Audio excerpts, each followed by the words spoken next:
Hello students, welcome to Shiny Max 10ஆம் வகுப்பு பயிற்சி 1.3ல செகண்ட் கொஸ்டின் பார்க்கலாம்.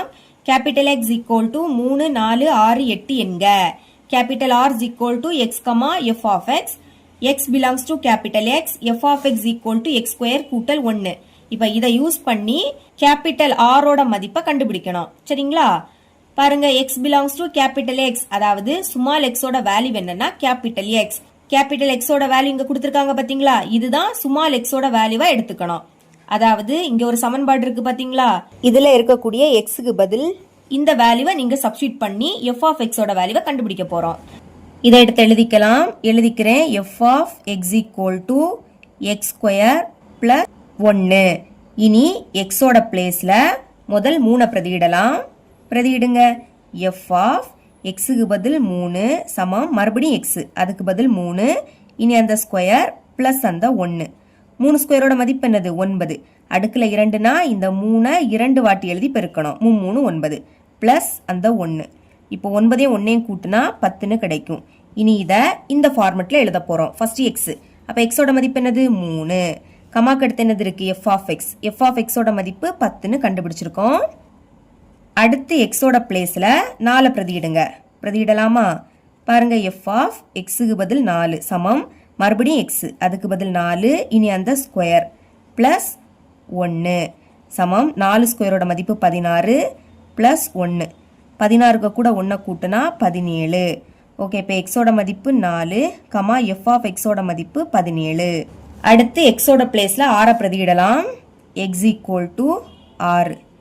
எஃப் ஆஃப் எக்ஸுக்கு பதில் 6, மறுபடியும் எக்ஸ், அதுக்கு பதில் 6, அடுத்து அந்த ஸ்கொயர் பிளஸ் அங்கே இருக்கக்கூடிய 1. இனி 6 ஸ்கொயரோட மதிப்பு என்னது? 36 பிளஸ் இந்த 1. 36ஐயும் 1ஐயும் கூட்டினா 37ன்னு கிடைக்கும். ஓகே, எக்ஸோட மதிப்பு 6, எஃப் ஆஃப் எக்ஸோட மதிப்பு 37. கடைசியா எக்ஸோட பிளேஸ்ல 8 பிரதியிடலாம். X equal to 8. அப்போ எஃப் ஆஃப் 8, எக்ஸோட பிளேஸ்ல 8, அடுத்து அந்த ஸ்கொயர் பிளஸ் அந்த 1.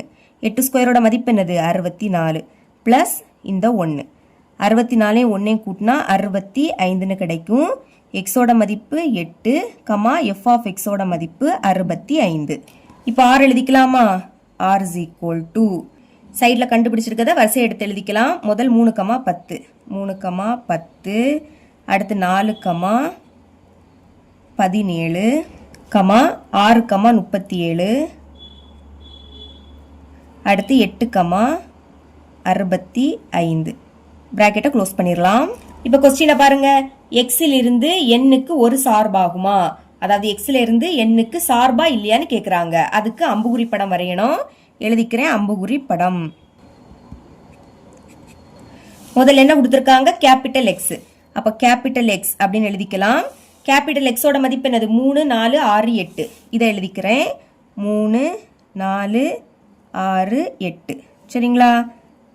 அடுத்து என்னது இருக்கு? கேபிட்டல் என். கேபிட்டல் என். கேபிட்டல் என்னா இயல் எண்கள். இது 1ல இருந்தே தொடங்கும். 1, 2, 3 இப்படி போயிட்டே இருக்கும். கமாக்கு அடுத்து பாருங்க 10 இருக்கா? அப்ப எக்ஸட்ரா போட்டுக்கிட்டு 10 எழுதிக்கோங்க. அடுத்து 17 இருக்கு.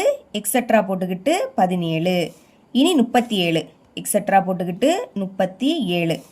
அடுத்து 65, எக்ஸட்ரா போட்டுக்கிட்டு 65. சரிங்களா? ஏன்னா இங்க 65 வரை எழுத இடம் தேவையாது. அதனால தேவையானதை எழுதிக்கிட்டு எக்ஸட்ரா அப்படின்னு போட்டுக்கோங்க. இப்போ இங்க ஆர் தானே இருக்கு, அதனால சென்டர்ல ஆர் போட்டுக்கலாம். போன சம்மில் எஃப் இருந்து, அதனால எஃப் போட்டுக்கிட்டோம். ஓகே, இப்போ ஃபர்ஸ்ட் உள்ளதை எக்ஸ்ல பார்க்கணும், ரெண்டாவது இருக்கக்கூடியதை எண்ணில் பார்க்கணும். எக்ஸ்ல 3, எண்ணில் 10. எக்ஸ்ல 3 இங்க இருக்கு, எண்ணில் 10 இங்க இருக்கு. அப்போ கோடு வரைஞ்சிக்கிட்டு நடுவில் இந்த மாதிரி அம்புகுறி. இனி எக்ஸ்ல 4, எண்ணில் 17, 4, 17. அடுத்து எக்ஸ்ல 6, எண்ணில் 37, 6, 37. இனி எக்ஸ்ல 8, எண்ணில் 65, 8, 65. அம்புகுறி படம் வரைஞ்சிட்டோம். இப்ப இது சார்பா இல்லையான்னு பார்க்கலாமா? அதாவது மதிப்பகத்தில் இருக்கக்கூடிய எல்லா உறுப்புக்குமே துணை மதிப்பகத்துல ஒரே ஒரு நிழலுறு இருக்கணும். பாருங்க, 3க்கு 10 மட்டும் நிழலுறு, 4க்கு 17, 6க்கு 37, 8க்கு 65. இங்க மொத்தமா 4 உறுப்பு தான் இருக்கு. அந்த 4 உறுப்புக்குமே அங்க ஒரு நிழலுறு இருக்கு. அப்ப இது என்னது? சார்பு. எழுதியிருக்கேன் பாருங்க. இது ஒரு சார்பாகும் ஏனெனில் எக்ஸில் உள்ள ஒவ்வொரு உறுப்பிற்கும் எண்ணில் ஒரே ஒரு நிழலுரு உள்ளது. சரிங்களா? இவ்வளவுதான் இந்த சம்.